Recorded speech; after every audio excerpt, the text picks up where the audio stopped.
If you wanted to stop Africa from becoming a superpower, you wouldn't have to invent a new strategy. The blueprint has already been written, tested, and perfected over centuries. You'd start by making sure Africa never unites. The easiest way to do that is by keeping people divided along ethnic, tribal, and religious lines. If they ever start working together, remind them of past grievances. Stoke old wounds. Fund separatist movements. Keep border disputes unresolved. Make sure every time they take one step forward, they take 2 steps back because they're too busy fighting each other. You'd install leaders who serve foreign interests, not their people. Find the most corrupt, the most easily manipulated, the ones who crave wealth and status more than progress. Offer them power in exchange for loyalty.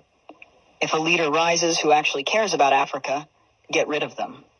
Assassinate them if necessary. But if that's too messy, just destabilize their government and back a coup. If they talk about nationalizing resources, make an example out of them. If they try to unite Africa, take them out before the idea spreads.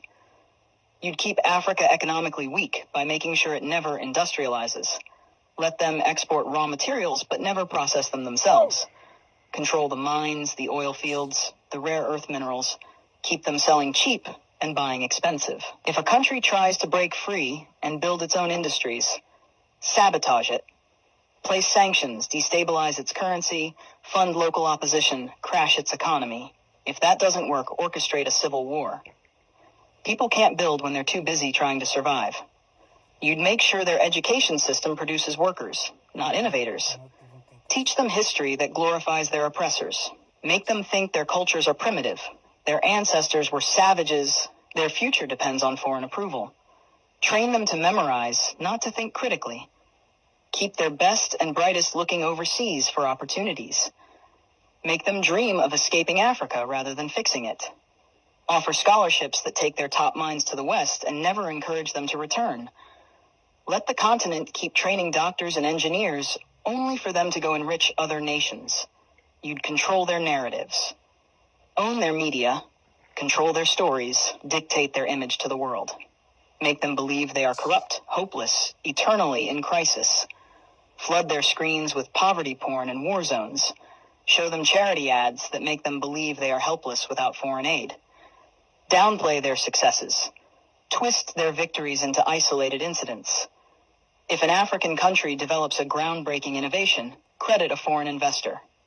If an African leader implements a successful policy, frame it as an anomaly rather than proof of competence. You'd make sure they remain dependent. Drown them in debt.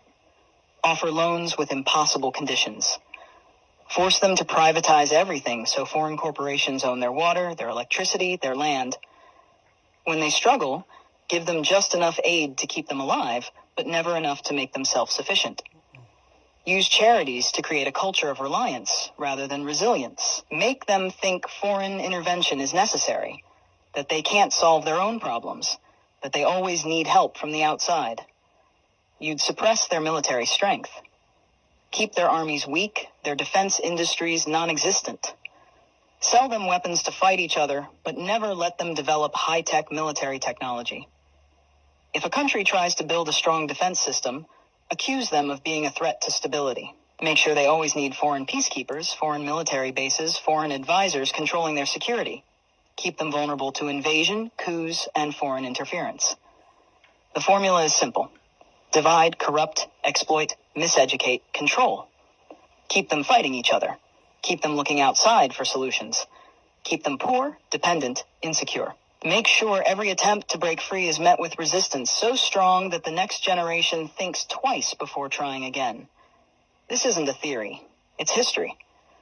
The real question isn't how to stop Africa from becoming a superpower. It's how Africa can break the cycle despite every effort to keep it down.